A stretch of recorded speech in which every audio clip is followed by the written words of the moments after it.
Hello my dear friends, कैसे हैं। आज का वीडियो है क्लास 8th के स्टूडेंट्स के लिए। सब्जेक्ट है विज्ञान, चैप्टर नंबर 7, जिसका नाम है पौधे एवं जंतुओं का संरक्षण। आज के वीडियो में इस चैप्टर के सारे प्रश्न उत्तर शामिल हैं। आइए देखते हैं। ये प्रश्न है NCERT बुक में पृष्ठ संख्या 77 पर पाठ के अंदर पूछे गए प्रश्न हैं। पहला प्रश्न है, राष्ट्रीय उद्यानों, नेशनल पार्क्स, वन्य जंतु अभयारण्यों यानी वाइल्ड लाइफ सेंचुरीज एवं जैव मंडल संरक्षित क्षेत्रों यानी बायोस्फीयर रिजर्व्स को बनाने का उद्देश्य क्या है।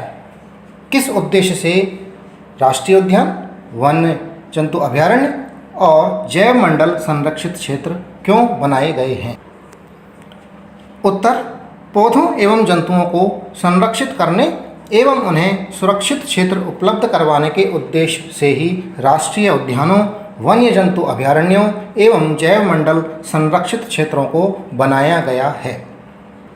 दूसरा प्रश्न है, वनोन्मूलन यानी डिफॉरेस्टेशन, जंगलों को खत्म करना, वनों को उन्मूलन, वनों का खत्म करना से एक और जहां वर्षा में कमी आती है, वहीं दूसरी ओर बाढ़ आना कैसे संभव हो सकता है। उत्तर, वनोन्मूलन से वायुमंडल में उपस्थित कार्बन डाइऑक्साइड का स्तर बढ़ जाता है, क्योंकि जब पौधे नहीं होंगे तो कार्बन डाइऑक्साइड को कौन लेगा, कार्बन डाइऑक्साइड बढ़ जाएगी, जिसके कारण पृथ्वी पर ताप एवं प्रदूषण के स्तर में वृद्धि होती है। पृथ्वी के ताप में वृद्धि के कारण जल चक्र का संतुलन बिगड़ता है और वर्षा दर में कमी आती है, जिसके कारण सूखा पड़ता है। दूसरी ओर वनोन्मूलन से मृदा की जल धारण क्षमता तथा भूमि की ऊपरी सतह से जल के नीचे की ओर अंतर्स्रवण पर भी विपरीत प्रभाव पड़ता है। मृदा के अंदर जो जल की क्षमता होती है भरने की, उसमें कमी आ जाती है, जिसके परिणाम स्वरूप बाढ़ आती है। ये प्रश्न है पाठ के अंदर के पृष्ठ संख्या 81 पर। पहला प्रश्न है, कुछ विशेष क्षेत्रीय स्पीसीज, एंडेमिक स्पीसीज विलुप्त हो सकती हैं, क्या यह सच है। किसी क्षेत्र विशेष में कोई जीव जंतु मिलते हैं अलग तरह के, उन्हें कहते हैं विशेष क्षेत्रीय स्पीसीज। तो उत्तर है हाँ, यह सच है। विशेष क्षेत्रीय स्पीसीज के आवास के नष्ट होने, बढ़ती जनसंख्या तथा किसी नई स्पीसीज के प्रवेश से विशेष क्षेत्रीय स्पीसीज के प्राकृतिक आवास पर प्रभाव पड़ने से ये विलुप्त हो सकती हैं। ये भी पाठगत प्रश्न है पाठ के अंदर के पृष्ठ संख्या 82 पर। चिड़ियाघर और वन्य प्राणी अभयारण्य में क्या अंतर है। उत्तर, चिड़ियाघर ऐसा स्थान है जहाँ प्राणी अपने कृत्रिम आवास में सुरक्षित रहते हैं। ये चिड़ियाघर बनाए हैं मानव के द्वारा, मानव ने बनाए हैं और वहाँ पर छोटे छोटे आवास इन जंतुओं को, जीव जंतुओं को उपलब्ध कराए हैं। यहाँ जंतुओं को भोजन उपलब्ध कराया जाता है। एवं वन्य प्राणी अभयारण्य वह क्षेत्र है जहाँ जंतु एवं उनके आवास किसी भी प्रकार के विक्षोभ से सुरक्षित रहते हैं। यहाँ जानवरों को खुद ही शिकार कर भोजन की व्यवस्था करनी पड़ती है। जो जंगल होता है उसी को संरक्षित कर दिया सरकार ने, उनको कहा गया है वन्य प्राणी अभयारण्य। पाठ के अंदर का प्रश्न है पृष्ठ संख्या 83 पर, क्या केवल बड़े जंतुओं को ही विलुप्त होने का खतरा है। उत्तर, नहीं, बड़े जंतुओं की अपेक्षा छोटे जंतुओं के विलुप्त होने का खतरा अधिक है। पृष्ठ संख्या 84 पर पाठ के अंदर का प्रश्न, क्या वनोन्मूलन का कोई स्थायी हल है। उत्तर, हाँ, वनोन्मूलन का स्थायी हल है पुनर्वनरोपण। यदि वन दोबारा तैयार कर दिए जाएं तो वनोन्मूलन का स्थायी हल हो जाएगा। यदि काटे गए वृक्षों की तुलना में उनसे अधिक संख्या में वृक्ष लगाए जाएं तो यह संभव हो सकता है। कई जगह इस तरह जंगल तैयार किए गए हैं, वृक्ष, भारी संख्या में वृक्षों को लगाकर उनकी सुरक्षा करके। पाठ के अंत में प्रश्न हैं, उनके प्रश्न और उत्तर दोनों हैं। पहला प्रश्न है, रिक्त स्थानों की उचित शब्दों द्वारा पूर्ति कीजिए। क वह क्षेत्र जिसमें जंतु अपने प्राकृतिक आवास में संरक्षित होते हैं रिक्त स्थान कहलाता है। ख किसी क्षेत्र विशेष में पाई जाने वाली स्पीसीज रिक्त स्थान कहलाती है। ग प्रवासी पक्षी सुदूर क्षेत्रों से रिक्त स्थान परिवर्तन के कारण पलायन करते हैं। ये रिक्त स्थानों की पूर्ति हो गई है। यहाँ लाल रंग में जो शब्द हैं वो रिक्त स्थान में आए हैं। तो क वह क्षेत्र जिसमें जंतु अपने प्राकृतिक आवास में संरक्षित होते हैं वन्य जीव अभ्यारण्य कहलाता है। रिक्त स्थान में आएगा वन्य जीव अभ्यारण्य। ख किसी क्षेत्र विशेष में पाई जाने वाली स्पीसीज विशेष क्षेत्रीय कहलाती है। यहाँ रिक्त स्थान में आएगा विशेष क्षेत्रीय। ग प्रवासी पक्षी सुदूर क्षेत्रों से जलवायु परिवर्तन के कारण पलायन करते हैं। यहाँ रिक्त स्थान में आएगा जलवायु। दूसरा प्रश्न है निम्नलिखित में अंतर स्पष्ट कीजिए। पहला है क वन्य प्राणी उद्यान एवं जैव मंडलीय आरक्षित क्षेत्र में। ख चिड़ियाघर एवं अभ्यारण्य में। ग संकटापन्न एवं विलुप्त स्पीसीज में। घ वनस्पति जात एवं प्राणी जात में। इनमें अंतर बताने हैं। क वन्य प्राणी उद्यान वह क्षेत्र है जहाँ वन्य प्राणी जंतु संरक्षित है और सुरक्षित रहते हैं एवं जैव मंडलीय आरक्षित क्षेत्र वन्य जीवन पौधों और जंतु संसाधनों और उस क्षेत्र के आदिवासियों के पारंपरिक ढंग से जीवन यापन हेतु विशाल संरक्षित क्षेत्र है। ख चिड़ियाघर एक ऐसा स्थान है जहां प्राणी अपने कृत्रिम आवास में सुरक्षित रहते हैं। ये कृत्रिम आवास मानव द्वारा बनाए गए हैं। यहाँ जंतुओं को भोजन उपलब्ध कराया जाता है एवं अभ्यारण्य वह क्षेत्र है जहाँ जंतु एवं उनके आवास किसी भी प्रकार के विक्षोभ से सुरक्षित रहते हैं। यहाँ जानवरों को खुद ही शिकार करके भोजन की व्यवस्था करनी पड़ती है। चिड़ियाघर में भोजन जंतुओं को मिल जाता है आसानी से, क्योंकि वहाँ चिड़ियाघर मानव के द्वारा बनाया गया है, तो वहाँ इंसान उनको भोजन उपलब्ध कराता है। लेकिन अभ्यारण्य में वो एक जंगल है जहाँ उनको अपने भोजन की व्यवस्था खुद ही करनी पड़ती है।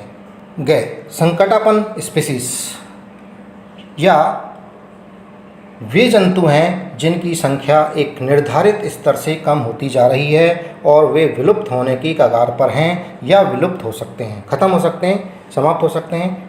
ये हैं संकटापन्न स्पीसीज। भारतीय शेर, गैंडा इत्यादि इस श्रेणी में आते हैं एवं विलुप्त स्पीसीज वे हैं जो पृथ्वी पर अब देखने को नहीं मिलती। वो स्पीसीज, वो जातियां खत्म ही हो गई, केवल उनको चित्रों में देख सकते हैं, जैसे डायनासोर। घ है वनस्पति जात, फ्लोरा। किसी क्षेत्र विशेष में पाए जाने वाले पेड़ पौधे उस क्षेत्र के वनस्पति जात कहलाते हैं एवं प्राणी जात। फौना किसी क्षेत्र विशेष में पाए जाने वाले जीव जंतु उस क्षेत्र के प्राणी जात कहलाते हैं। तीसरा प्रश्न, वनोन्मूलन का निम्न पर क्या प्रभाव पड़ता है, चर्चा कीजिए। क वन्य प्राणी पर। ख पर्यावरण पर। ग गांव ग्रामीण क्षेत्र पर। घ शहर शहरी क्षेत्र पर। अण पृथ्वी पर। च अगली पीढ़ी पर क्या क्या प्रभाव पड़ते हैं, आइए देखते हैं। तो उत्तर क वन्य प्राणी पर क्या प्रभाव पड़ता है ये देखते हैं। सबसे पहले पेड़ पौधे वन्य प्राणियों को आवास एवं भोजन प्रदान करते हैं। वनोन्मूलन अर्थात वनों के नष्ट होने से वन्य जीवों के प्राकृतिक आवास नष्ट हो जाएंगे तथा जंतु संकटापन्न स्पीसीज बन जाएंगे। जब पेड़ ही नहीं होंगे तो जीव जंतु क्या खाएंगे, उनको कोई खाने को आहार नहीं मिलेगा तो वो धीरे धीरे समाप्त हो जाएंगे। ख पर्यावरण पर प्रभाव। वनोन्मूलन से वायुमंडल में ऑक्सीजन की कमी आ जाती है। प्रकाश संश्लेषण की क्रिया में पौधों को भोजन बनाने के लिए कार्बन डाइऑक्साइड की आवश्यकता होती है, CO2 की। कम वृक्षों का अर्थ है कार्बन डाइऑक्साइड के उपयोग में कमी आना, जिससे वायुमंडल में इसकी मात्रा बढ़ जाना। क्योंकि कार्बन डाइऑक्साइड पृथ्वी पर द्वारा उत्सर्जित ऊष्मीय विकिरणों को प्रग्रहण कर लेती है, अतः इसकी मात्रा में वृद्धि के परिणाम स्वरूप वैश्विक उष्णन होता है। पृथ्वी के ताप में वृद्धि से जल चक्र का संतुलन बिगड़ता है और वर्षा की मात्रा में कमी आती है, जिसके कारण सूखा पड़ता है। गांव ग्रामीण क्षेत्र पर प्रभाव। अधिकतर कृषि ग्रामीण क्षेत्र में होती है। भूमि पर वृक्षों की कमी होने से मृदा अपरदन अधिक होगा। मृदा की ऊपरी परत हटाने से नीचे की कठोर चट्टानें दिखाई देने लग जाएंगी। इससे मृदा में हुमस की कमी होगी तथा इसकी उर्वरता भी अपेक्षाकृत कम हो जाएगी। शहरी क्षेत्र पर प्रभाव। शहरों में उद्योग और वाहन बड़ी मात्रा में चलते हैं। वनोन्मूलन से पर्यावरण प्रदूषित हो जाएगा और शहरों में रहने वाले स्वस्थ नहीं रह पाएंगे। पृथ्वी पर प्रभाव। पृथ्वी पर वृक्षों की कमी होने से मृदा अपरदन होता है। इससे मृदा में हुमस की कमी हो जाती है। धीरे धीरे उर्वर भूमि मरुस्थल में परिवर्तित हो जाती है। वनोन्मूलन से मृदा की जल धारण क्षमता और भूमि की ऊपरी सतह से जल के नीचे की ओर अंतःस्रावण पर भी विपरीत प्रभाव पड़ता है, जिसके परिणाम स्वरूप बाढ़ आ जाती है। मृदा के अन्य गुण जैसे पोषक तत्व, गठन इत्यादि भी वनोन्मूलन के कारण प्रभावित हो जाते हैं। अगली पीढ़ी पर प्रभाव। वनोन्मूलन से दुर्लभ वनस्पति और जंतु प्रजातियां नष्ट हो जाएंगी, जिन्हें अगली पीढ़ी चित्रों में ही देख पाएगी। अगली पीढ़ी अनेक संसाधनों की कमी से भी जूझेगी। प्रश्न संख्या 4, क्या होगा यदि क हम वृक्षों की कटाई करते रहें, ख किसी जंतु का आवास बाधित हो जाए, ग मिट्टी की ऊपरी परत अनावृत हो जाए। तो सबसे पहला है कि यदि हम वृक्षों की कटाई करते रहें तो उस क्षेत्र में वर्षा कम होगी, बाढ़ भी अधिक आएगी, उस क्षेत्र का भूमिगत जल स्तर नीचे चला जाएगा, वायु की आर्द्रता घटेगी, प्रदूषण बढ़ जाएगा, वन्य प्राणी तथा वन्य पेड़ पौधे खत्म हो जाएंगे, ग्लोबल वार्मिंग बढ़ेगी और अंततः जीवन संभव नहीं होगा। किसी जंतु का आवास बाधित होने पर जंतु अपनी सुरक्षा नहीं कर पाएगा तथा इससे जैव मंडल प्रभावित होगा तथा वह स्पीसीज संकटापन्न प्रजाति में आ जाएगी। मिट्टी की ऊपरी परत अनावृत होने पर नीचे की कठोर चट्टानें दिखाई देने लगेंगी। इससे मृदा में हुमस की कमी हो जाएगी तथा इसकी उर्वरता अपेक्षाकृत कम होगी। धीरे धीरे उर्वर भूमि मरुस्थल में परिवर्तित हो जाएगी। 5वां प्रश्न है, संक्षेप में उत्तर दीजिए। हमें जैव विविधता का संरक्षण क्यों करना चाहिए? संरक्षित वन भी वन्य जंतुओं के लिए पूर्ण रूप से सुरक्षित नहीं हैं, क्यों? कुछ आदिवासी वन जंगल पर निर्भर करते हैं, कैसे? वनोन्मूलन के कारक और उनके प्रभाव क्या हैं? रेड डेटा पुस्तक क्या है? प्रवास से आप क्या समझते हैं? सबसे पहले उत्तर है जैव विविधता से तात्पर्य है किसी क्षेत्र विशेष में पाए जाने वाले सभी पौधों, जंतुओं और सूक्ष्म जीवों की विभिन्न प्रजातियां। इनका संरक्षण करके हम उस क्षेत्र की जैव विविधता और संस्कृति को बनाए रख सकते हैं। जैव विविधता के कारण ही हमें खाद्य पदार्थ प्राप्त होते हैं तथा जंतुओं के जीवन यापन के अनजान पहलुओं का अध्ययन हम उस क्षेत्र के जंतुओं को सुरक्षित रखकर कर सकते हैं।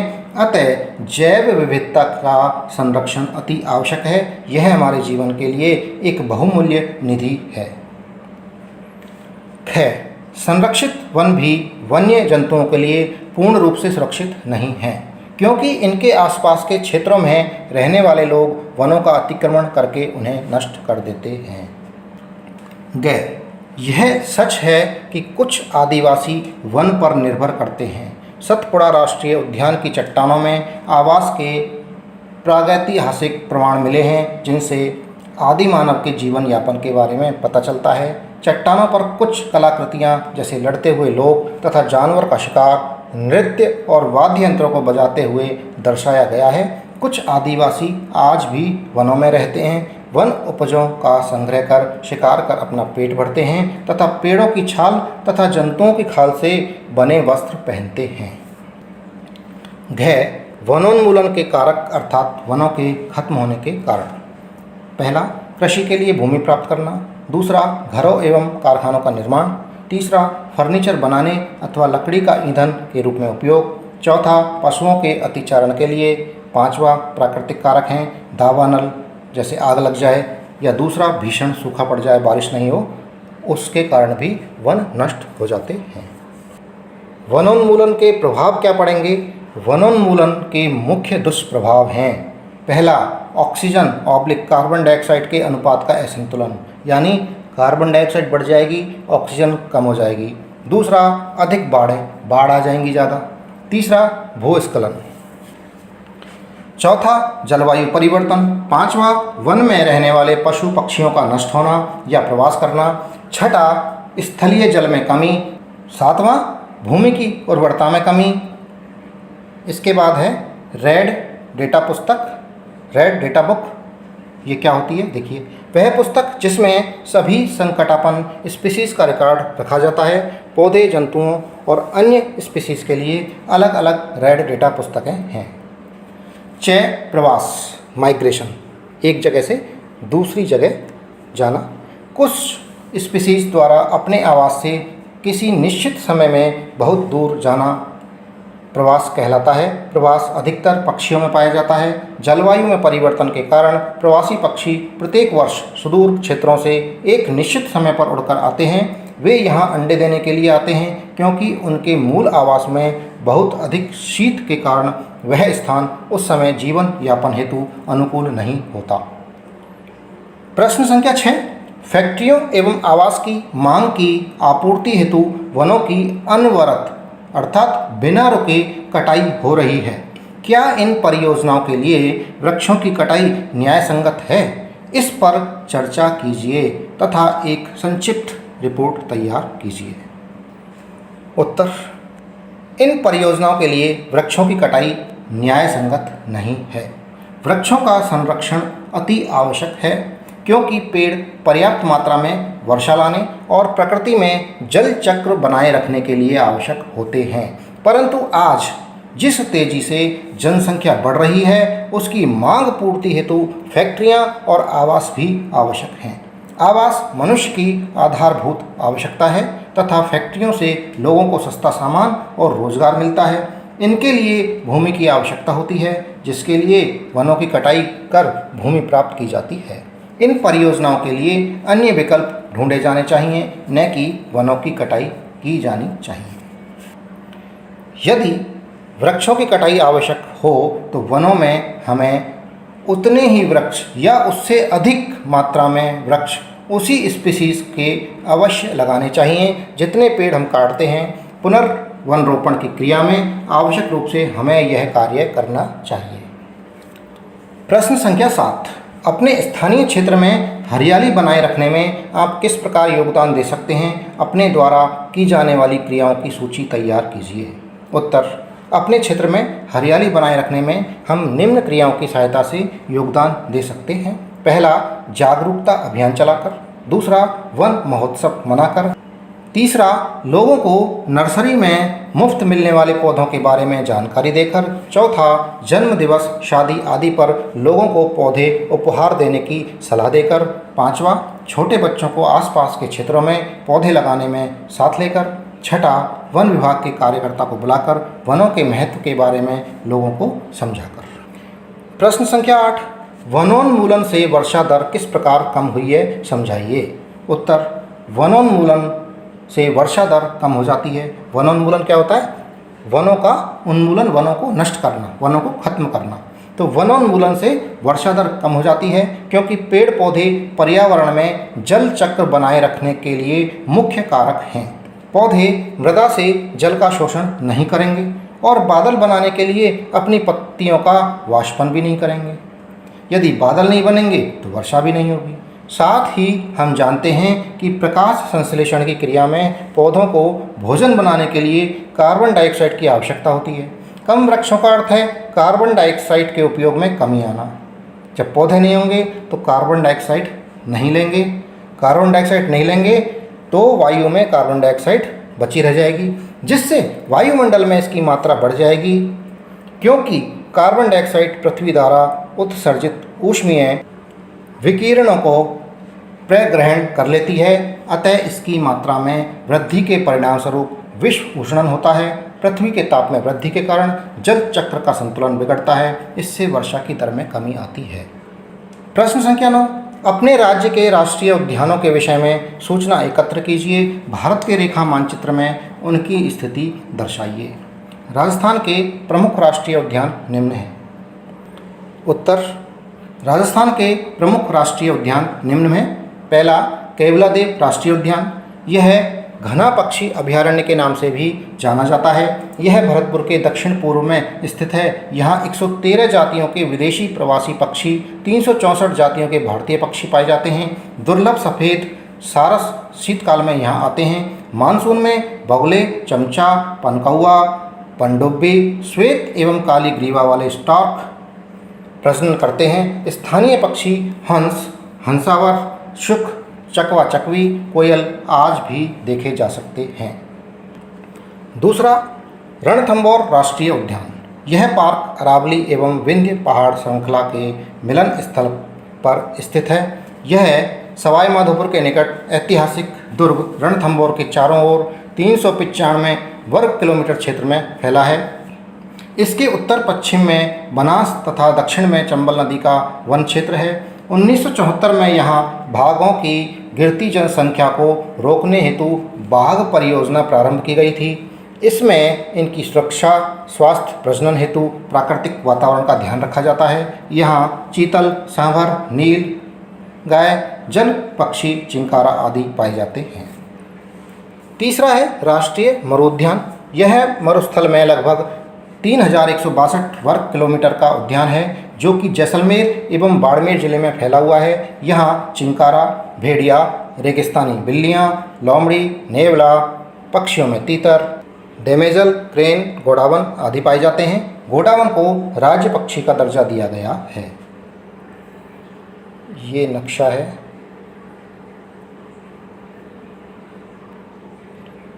जिसमें ये उद्यान बताए गए हैं। प्रश्न संख्या 10, हमें कागज़ की बचत क्यों करनी चाहिए? उन कार्यों की सूची बनाइए जिनके द्वारा आप कागज़ की बचत कर सकते हैं। उत्तर, 1 टन कागज़ प्राप्त करने के लिए पूर्ण रूप से विकसित 17 वृक्षों को काटा जाता है। अर्थात यदि 1 टन कागज़ हमें चाहिए तो 17 बड़े वृक्ष जो पूर्ण डेवलप्ड हैं उनको काटना पड़ेगा। अतः हमें वृक्षों को बचाने के लिए कागज़ की बचत करनी चाहिए। कागज़ की बचत करने के लिए हम निम्नलिखित कार्य कर सकते हैं। पहला, कागज़ का पुनः उपयोग कर सकते हैं। दूसरा, कागज़ का पुनः चक्रण कर सकते हैं। तीसरा, कागज़ का मितव्ययता से उपयोग कर सकते हैं। चौथा है जन जागरूकता अभियान चलाकर। प्रश्न संख्या 11, दी गई शब्द पहेली को पूरा कीजिए। शब्द पहेली है, एक पहेली बनी हुई है जिसमें ऊपर से नीचे और बाएं से दाएं शब्द भरने हैं। एक एक शब्द अक्षर वहाँ दिए हुए हैं। तो ऊपर से नीचे पहला जो खाना है, मैं शब्द पहेली बता देता हूँ आपको। ये शब्द पहेली है।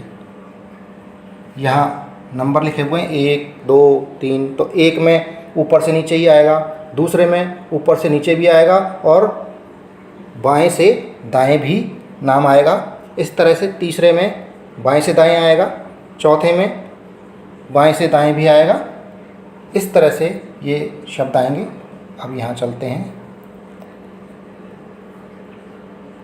ऊपर से नीचे पहला, विलुप्त स्पीसीज की सूचना वाली पुस्तक, ये क्या कहते हैं इसको, ये आएगा। दूसरा, पौधों, जंतुओं एवं सूक्ष्म जीवों की किस्में एवं विभिन्नताएं, ये तो ऊपर से नीचे आएंगे।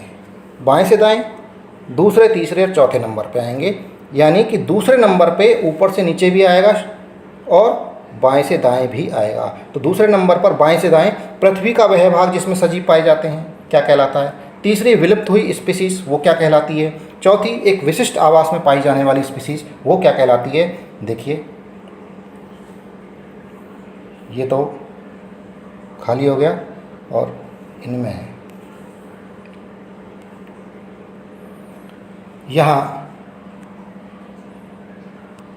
यहाँ पहले नंबर पर ऊपर से नीचे रेड डेटा पुस्तक आ गया।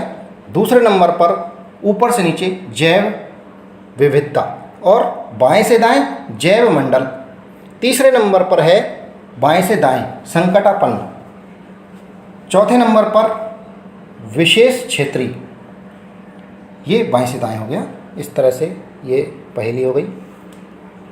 दोस्तों, इसी के साथ में ये वीडियो समाप्त हुआ। जो चैनल पर नए हैं वो चैनल को ज़रूर सब्सक्राइब कर लें। वीडियो पसंद आ रहा है तो वीडियो को लाइक ज़रूर करें। धन्यवाद, थैंक यू।